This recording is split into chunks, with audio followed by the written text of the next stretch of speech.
아니 현대 아이오닉 3가 대중차로는 세계 최초로 애플 카플레이 울트라를 적용한다고? 그래서 기아 EV3 킬러가 된다고? 세계에서 제일 많이 팔리는 전기차. 에이 그건 아니지.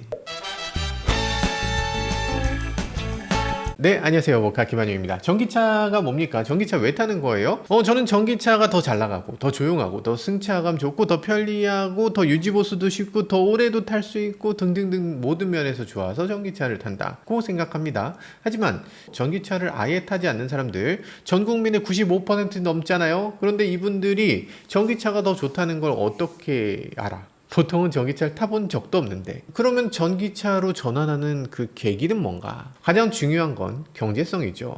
그 중에서도 가장 와닿는 건 휘발유 가격일 겁니다. 일반적인 운전자가 1년에 15,000km를 탄다고 하잖아요. 15,000km 타는 사람들은 한 달에 20-30만원 정도의 기름값을 씁니다. 근데 그런 분들이 전기차로 전환하게 되면 보통 한 달에 15만원 정도를 절약할 수 있죠. 무조건 바꿔야지 라고 생각되지만 아이오닉5가 얼마예요? 5천만원부터입니다. 투싼이 2,700만원 정도. 전기차 가격은 지금 보조금을 받아도 가솔린 차보다 2천만원 비싼 거예요. 어떻게 이걸 경제적이라고 할 수가 있어? 그런 면에서 당연히 전기차라면 더 작고 더 저렴하고 더 잘 달리고 승차감도 좋은 전기차가 필요할 텐데, 게다가 우리나라 소비자들 주행거리도 길어야 됩니다. 그러다 보니까 최근에 나온 기아 EV3가 그런 것들 다 갖추고 있다 해서 그렇게 인기를 끌게 된 거고, 현대차에서도 그런 차가 필요했습니다. 캐스퍼 일렉트릭이죠. 이거 물론 상당히 인기가 없는 건 아닌데 그래도 EV3에 비하면 아쉽긴 해요. 그러다 보니까 현대도 상당한 가격 경쟁력을 갖고 있는 훌륭한 가성비의 자동차를 내놔야 된다고 하는데, 그것의 이름이 바로 아이오닉 3.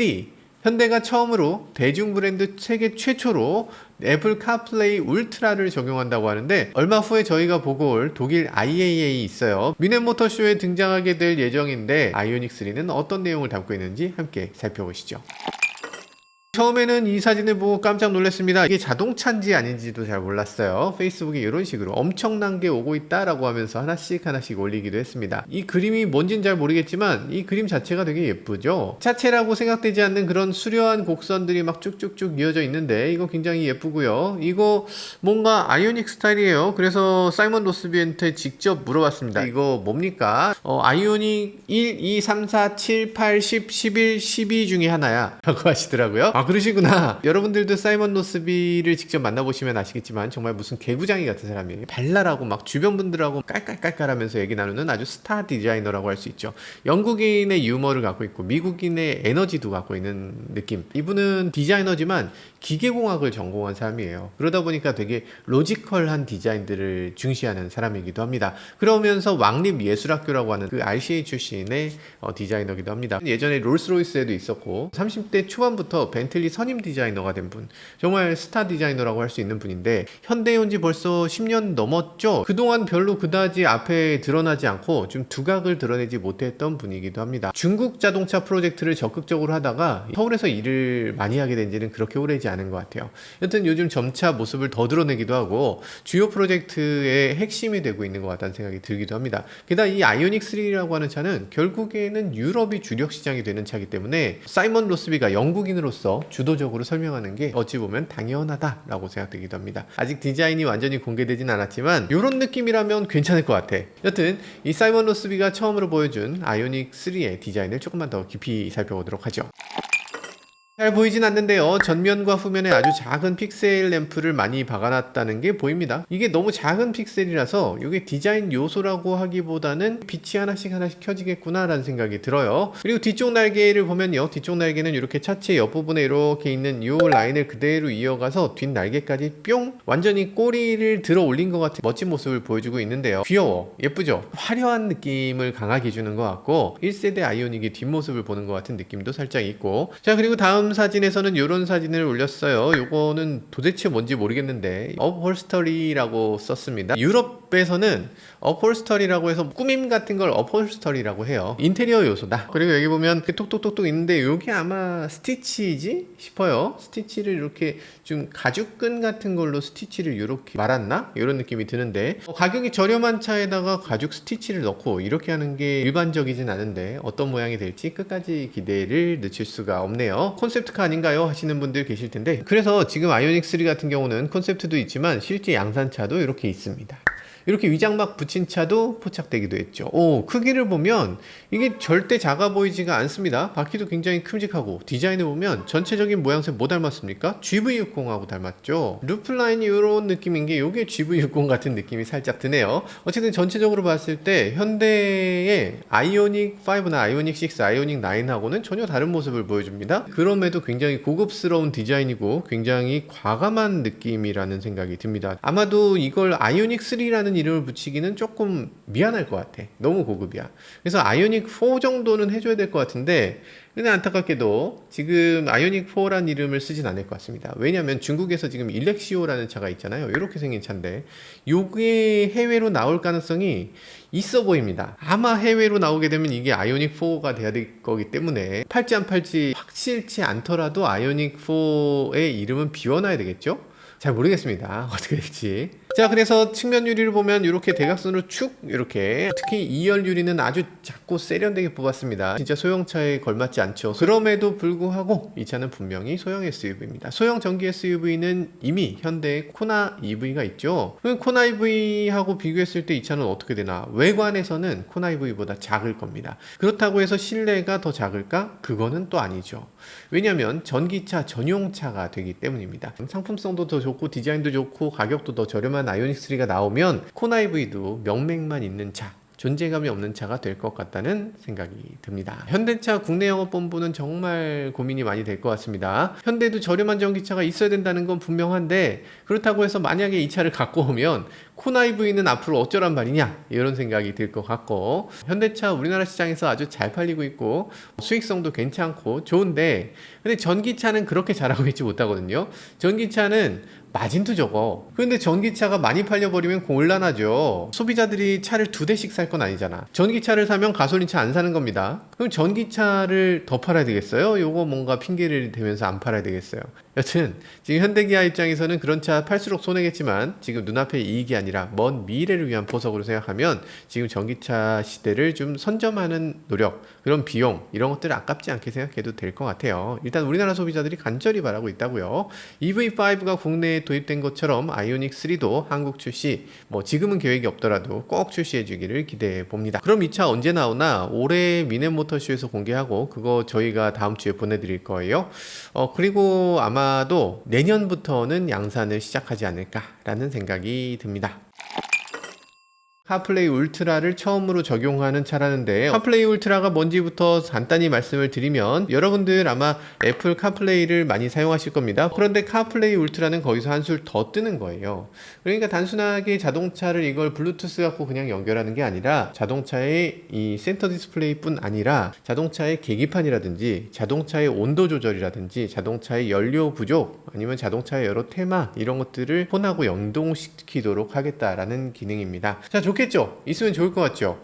그런데 실제로 잘 되고 있느냐라고 하면 그렇지 않다는 얘기들을 많이 합니다. 원래 카플레이 울트라를 도입하겠다고 했던 브랜드가 랜드로버, 메르세데스 벤츠, 포르쉐, 아우디, 포드 등등등이었는데요. 그 중에서 대부분이 카플레이 울트라 우리는 도입하지 않겠습니다 라고 공식 선언을 했어요. BMW 같은 경우는 새로운 아이드라이브 시스템, 이렇게 생긴 겁니다. 이 시스템에 카플레이 울트라를 사용하지 않겠다라고 얘기를 했습니다. 왜 안 하나 굉장히 궁금하죠? 기사를 보면 이런 얘기가 있습니다. 이 전체 대시보드의 UI를 모두 통합적으로 사용하는 이 통합 경험은 자동차 제조사 입장에서는 영역 침범으로 받아들여지고 있다라고 하면서, 프랑스 르노는 애플에다가 우리 시스템에 침범하지 말라고 단호하게 밝힌 것으로 전해졌다. 기사가 이렇게 전해졌다라고 하는 거는 소설이다라고 봐야죠. 죄송한데 단호하게 밝혔을 것 같진 않아요. 애플 카플레이를 연결한다고 해서 카플레이가 갑자기 자동차를 해킹해서 계기판을 침범하거나 이런 그림은 아니에요. 어쨌든 르노는 지금 구글 그리고 퀄컴과 함께 독자적인 차량 소프트웨어를 개발하고 있다고 합니다. 그리고 벤츠랑 아우디도 카플레이에 대해서 부정적입니다.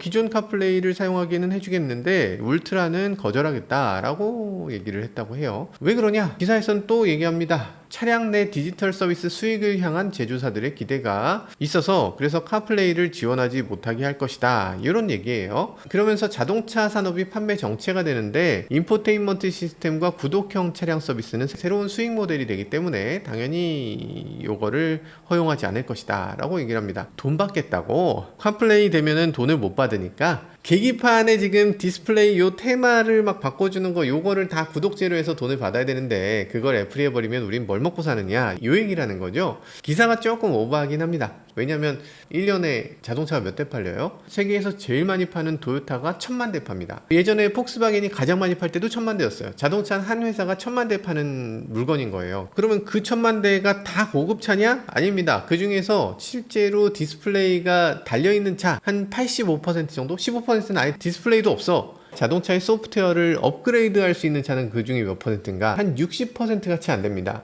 왜냐면 600만 대 정도 되는 거예요. 그 중에 전체가 돈을 내고 쓰진 않을 거잖아요. 기껏 해봐 한 10%, 20%쓸 텐데 100만 대 팔면 많이 파는 거예요. 이 100만 대를 위해서 소프트웨어를 개발하는 게 이게 만만치 않죠. 반면에 아이폰은 몇 대가 팔립니까? 1년에 아이폰은 2억 5천만 대가 팔립니다. 지금 비교가 안 돼. 차 몇 대에 팔겠다고 여기다가 인포테인먼트 시스템을 애플한테 열어주면 우리 거를 잃어요. 그렇기 때문에 인포테인먼트 시스템을 애플한테 열어주지 않겠습니다 라고 얘기하는 회사가 어딨어. 자동차 제조사가 전통적인 비즈니스 마인드에서 벗어나겠다고 계속 얘기하잖아요. 그러기 위해서는 자동차에서 사용할 수 있는 소프트웨어 어차피 만들 거잖아요. 근데 그 소프트웨어를 오로지 현대기아에서만 돌아가게 할 거야? 굳이? 그렇게 하는 것보다 카플레이 울트라용 소프트웨어로 만들어서 현대기아에만 설치되는 게 아니고 BMW, 벤츠, GM, 도요타, 기타 등등 수많은 메이커에서 사용 가능한 소프트웨어를 만들어줘야죠. 그래야지 매년 2억 5천만 대에 빛나는 이런 애플 카플레이 울트라에 들어가는 소프트웨어로서 수많은 자동차 브랜드의 수많은 플랫폼에 다 깔릴 수 있는 그런 규모의 경제를 이룰 수 있게 되는 거죠. 자, 지금 아이오닉 3 이 차가 뭐가 된다 이런 얘기들도 많이 있습니다. 어떤 사람은 EGMP를 쓴다, 어떤 사람은 IMA를 쓴다 뭐 이렇게 얘기하는데 사실 이거 EGMP, IMA는 논쟁을 이제 그만해도 될 것 같아요. 왜냐면 이거는 마케팅 용어예요. 이제 모든 현대기아는 전기차 전용이 되면 EGMP다 라고 이렇게 이미 마케팅적으로 풀었고, 그러면서 현대가 또 내놓은 멘트가 있죠. 이제 IMA라고 해서 인테그레이티드 모듈러 아키텍처인가요? 일단 모듈러 아키텍처를 하기 때문에 이거는 모든 차가 다 똑같은 플랫폼을 공유합니다 이렇게 얘기했는데, 이미 지금 현대기아에 여러 차들이 있는데 똑같은 경우는 별로 없어요. 새로운 차는 또 다른 모습이 될 거고, 네, IMA면서 동시에 EGMP가 될 것이다. 아니 그러면 이거 EGMP는 NCM 배터리를 넣는 건데 그러리란 법도 없습니다. EGMP가 LFP를 넣어요. LFP 얘기를 하면 와, 너 중국 거를 지금 칭찬하는 거냐? 라고 하시는데 중국 거 아닙니다. NCM 배터리가 중국 거죠. NCM 배터리 만들 때 그거 어디서 옵니까? 니켈, 코발트 어디서 와? 코발트는 지금 90 몇 %가 중국 겁니다. 중국에서 실제로 생산 안 해도 홍고라든지 이런 데서 캐와 중국에서 가공합니다.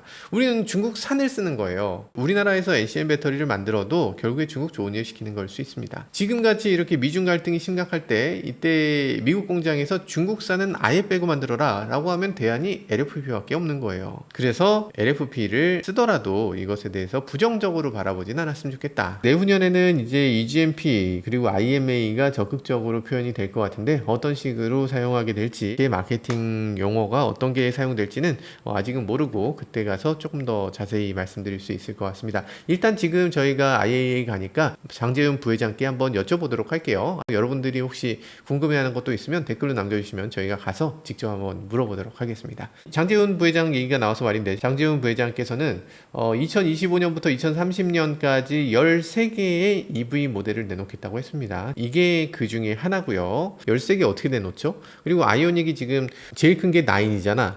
그러면 다 해서 10개인데 어떻게 13개 나오는 건지 잘 모르겠네. 아무튼 13개 나온다고 합니다. 조금 더 가서 구체적으로 한번 물어보도록 할게요. 그러면 아이오닉 3가 대체 왜 나오나?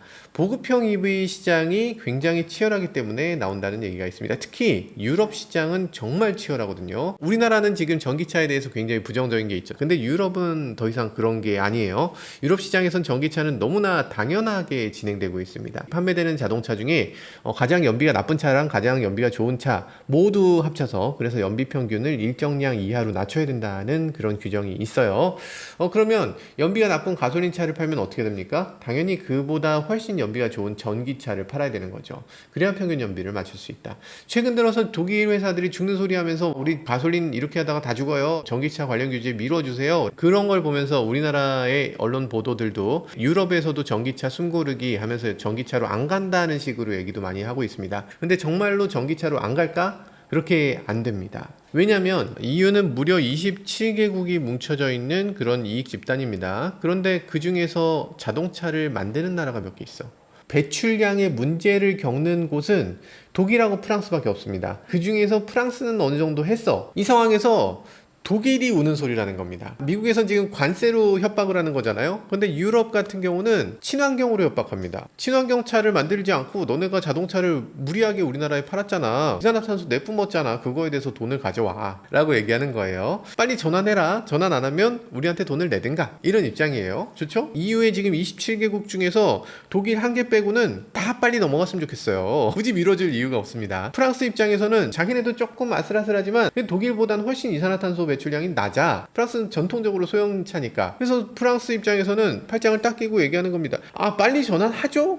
빨리 하죠. 지금 프랑스를 비롯해서 유럽 26개국이 다 빠르게 진행을 해라 라는 입장이고, 독일만 지금 징징징징 하고 있기 때문에 뭐 속도 조절은 조금은 있겠지. 그렇지만 이 큰 대세에는 지장 없이 결국에는 이산화탄소 감축 목표를 달성을 해야 되는 상황이 될 것 같습니다. 그래서 결국 전기차로 전환하게 되고, 유럽에 판매를 하는 이상 소형 전기차는 반드시 있어야 된다. 자, 아이오닉3가 꼭 나와야 되는 또 다른 이유가 있습니다. 저가 전기차 시장. 저가 전기차 시장은 시장 자체가 굉장히 중요합니다. 왜냐하면 자동차를 타보면 작은 차일수록 전기로 전환했을 때 이점이 큽니다. 지금 대형차는 사실 그렇게까지 이점이 없어요. 근데 작은 차를 한번 생각해 보세요. 가솔린 경차, 뭐 예를 들어서 레이를 타. 레이 타면 밟아도 안 나갑니다. 와잉, 시끄럽긴 되게 시끄러워요. 와잉, 진동 있고 매연 나오고, 그리고 코너리 이거 너무 불편해. 요걸 전기로만 바꾸면 너무 잘 나가, 너무 조용해. 작은 차는 전기차로 바꾸는 것 자체에서 엄청나게 큰 이점을 가져옵니다. 근데 이 시장이 어떻게 되고 있습니까? 지금 중국 차들이 들어오죠. BYD 돌핀 같은 게 초저가로 나와서 유럽 시장을 막 싹쓸이하고 있죠. 게다가 지금 영국이나 유럽에서 잘 나가는 회사 MG라고 있습니다. MG 혹시 아세요? 유럽에서 한 해에 24만 대를 팝니다. 세계적으로 70만 대 정도를 팔고 있다고 하는데, 아니 중국 회사 차를 어떻게 유럽에서 그렇게 삽니까? 말이 됩니까? 라고 할 수 있는데, 유럽 사람들은 이걸 중국 차로 보지 않아요. 왜냐면 모리스 게러지라고 하는 영국 브랜드가 있었습니다. 예전에 잘 나가던 브랜드가 사실상 망한 건데 그걸 중국이 샀죠. 그러다 보니까 유럽인들은 중국 자본을 가진 영국 차라고 생각합니다. 소형차 같은 경우는 이런 식으로 출생지 세탁을 하는 경우가 있습니다. 그러면 그것에 대해서 굳이 그렇게 신경 쓰지 않아. 출생지가 뭐 어딘지 뭐 그게 무슨 상관이 있어. 그러면 팔리는 거예요. 이런 걸 위기라고 해야죠. 지금 세탁한 브랜드만 잘 나가는 게 아니에요. 실제로 2024년 작년에 중국차 판매가 전체적으로 늘었습니다. 사우디아라비아 같은 나라를 보면요, 현대차가 젊은이들이 가장 좋아하는 브랜드였어요. 그래서 현대차 쉐어가 무려 23%가 넘었습니다. 그 정도로 판매됐던 게 불과 2019년, 그러니까 지금부터 6년 전까지만 해도 현대차가 23%였어요. 작년의 쉐어 15%였습니다. 왜 많이 빠졌냐? 장한자동차, 상해자동차, 장성자동차, 체리자동차가 사우디아라비아에서 많이 팔렸습니다. 각각을 놓고 보면 얼마 안 팔렸어요. 근데 정말 미미하게 1, 2% 정도씩 계속 차지하면서 현대차의 쉐어를 그대로 뺏어갔습니다. 근데 싱가포르 시장도 어떻습니까? 1등 BYD. 도요타를 제치고 17.4%로 1등을 차지했습니다. 지리, 상해, 광저우, 샤오펑, 체리, 둥펑 같은 자동차 회사들도 미미하게나마 여기 등장하면서 이 퍼센테이지를 점점 늘려가고 있어요. 도요타는 원래 22.3%였는데 14.3%로 대폭 떨어졌습니다. 현대도 6.5%였는데 2.7%로 반 이하로 떨어졌어요. 물론 중요한 것은 싱가포르 시장은 워낙 작습니다. 지금 뭐 1등이라고 해봤자 4,000대밖에 안 돼요. 그래도 1등은 1등이니까. 싱가포르나 사우디아라비아는 굉장히 독특한 시장입니다. 아주 작은 테스트베드, 실험 공간이라고 할 수 있고, 시장이 커지게 되면 그때는 정말 문제가 심각하게 될 수 있죠. 특히 이 사우디하고 싱가포르는 좀 독특한 시장이기도 하죠. 자국민들이 일을 안 해. 외국인들이 들어와서 일하고 나갑니다. 해외 이민자들이 와서 거기서 자동차를 때우듯이 사는 거야. 한 개 때우자 이런 느낌으로 자동차 다 여기 있는 동안 한 2년 동안 여기 일해야 되니까 2년 동안 탈차 사자 라고 하면 브랜드 가치 이런 거 신경 안 쓰죠. 문제없고 잘 굴러가고 가격이 싸면 돼. 일단 싱가포르 같은 나라는 차값이 너무 비싸기 때문에 일단 무조건 싸야 되고 무조건 저렴한 전기차가 나와야 되는 겁니다. 지금 현대가 신경 쓰는 호주만 해도 사실 그렇습니다. 올해 상반기만 해도 현대기아가 지금 13.3%를 팔았는데 중국 회사들 보면 상해, 장성, BYD, 체리가 17%를 팔았어요. 더 많이 팔았다. 토요타는 괜찮아. 토요타는 여전히 호주에서 20%입니다. 지금 중국차에 대해서 경쟁심을 느껴야 되고 제일 위기로 느껴야 되는 게 현대기아입니다. 이 저가 전기차를 현대기아가 반드시 막강한 경쟁력을 가지고서 방어를 해야 되는 상황입니다. 아이오닉3 얘기하다가 괜히 쓸데없는 얘기가 길었던 것 같은데요. 아이오닉3는 결국에는 잘 나와야 됩니다. 지금 아이오닉3의 주력 시장은 한국이 아니라 해외거든요. 중국차보다 품질이 훨씬 뛰어나면서 가격 경쟁력도 갖춰야 되는 이런 이중고를 겪고 있습니다. 지금 막 발전하고 있는 브랜드 가치도 확고하게 입증해야 되는 상황이고요. 지금 현대기아가 전기차 시장에서 조금 어려움을 겪고 있다고도 하는데 그런데 작은 전기차만 있어도 테슬라라든지 다른 수입 전기차들의 공세를 효과적으로 막아낼 수 있을 거고요. 젊은 층들이 자동차를 더 많이 갖게 되고 그리고 더 많이 이동하게 되면서 우리나라 세상도 조금 더 즐겁게 바뀔 수 있지 않을까 하는 기대를 해보게 됩니다. 지금까지 저는 모카 김한용이었습니다. 감사합니다. 차의 이야기 세상은 넓어 차들은 달려가지 하나 둘씩 펼쳐지는 차의 모험 바퀴 아래 세상은 무궁무진해 모카에 몰두해